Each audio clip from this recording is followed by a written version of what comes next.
bring in former federal prosecutor and criminal defense attorney Andrew Cherkasky. Andrew, this week, like this entire trial, has been all about noise. We need you to cut through the noise for us. Will Michael Cohen be able to close the loop that this was a false entry by Donald J. Trump, which is really the only thing that matters in this case?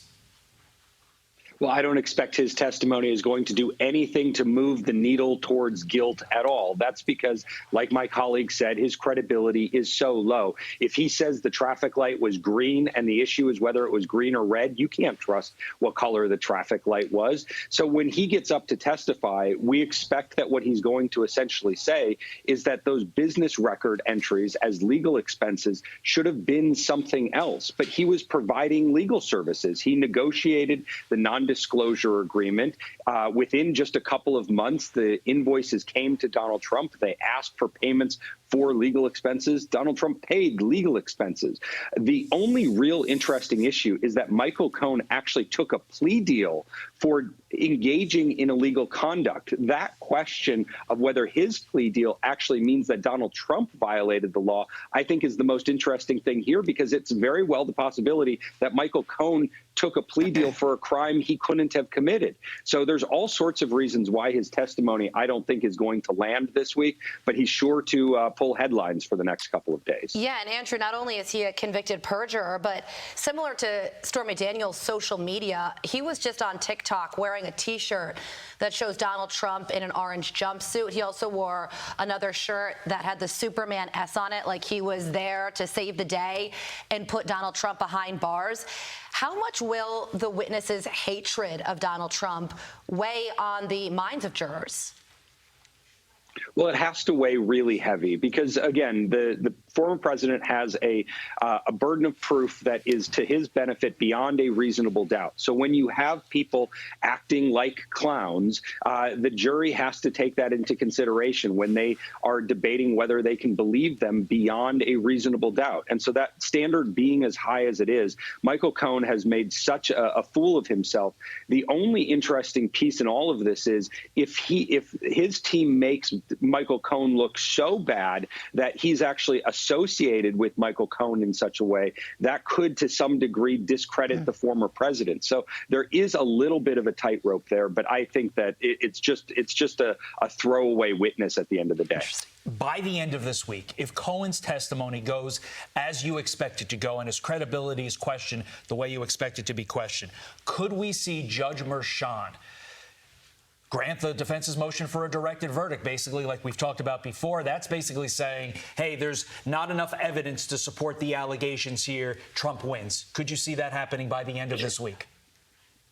The way that I see the case, absolutely. Now, that doesn't mean that's how Judge Merchan sees the case, because he's seen many things very differently from me all along, to include the gag order, for example. But right now, I see there being no evidence of the idea that putting in legal expenses into the record books was false. And so you can't rob yourself from the bank. So if you want to rob a bank, but you go to the bank and you pull out your own money with a deposit slip, that's not actually robbery. So in this case, similarly, no matter what Michael Cohen says the scheme or the plan was, if all they actually did was put into those records legal expenses, and it was in fact legally a legal expense, then I think Judge Merchan has to actually grant the motion. Now, again, who knows what he's going to do under these circumstances? I think the prosecution would have to call another witness, like an expert witness, somebody to say that that was an improper entry.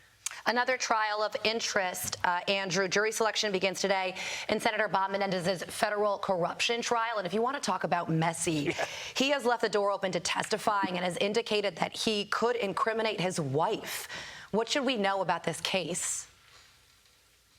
Well, it looks like Senator Menendez got his hand caught in the cookie jar. The problem for the prosecution is he has an interesting defense. And so while he, again, has the benefit of the burden on his side, I think with all of the cash and all of the gold that was found on him and all the connections that he was able to draw, he is going to have a heavy burden to show some reasonable alternate explanation as to why he had all that cash and all that gold. And he is pointed to his wife. Now, what's interesting about that is his wife actually has connections to the co-defendants that predates his relationship with his wife. So there might be something there. That hasn't actually played itself out, how that ended up in all the cash and the gold, et cetera, et cetera. But there is an interesting connection that predates his connection to his own wife. And it is expected that he's going to, what I call, throw his wife under the bus, so to speak, blaming her for the relationships and the money. That's a vicious defense, but if you're trying to stay out of jail, that might be his only option. Vicious indeed. Yeah, and the allegation is that he and his wife took bribes, including gold bars, to influence state and federal prosecutors to go easy on his associates and aid the government of Egypt, among other things, all while he's the leader of the Senate Foreign Relations Committee. And prosecutors say that they have his Google search history, where he was Googling the monetary value of the gold bars that were found in his house. Who amongst us has it? Yeah. Andrew, thank you so much for joining us this morning. Have a great day. And Andrew, brief the spousal privilege. We're going to be asking you about it over the course of the next couple weeks and how it does or does not apply here. I'm Steve Doocy. I'm Brian Kilmeade. And I'm Ainsley Earhart. And click here to subscribe to the Fox News YouTube page to catch our hottest interviews and most compelling analysis.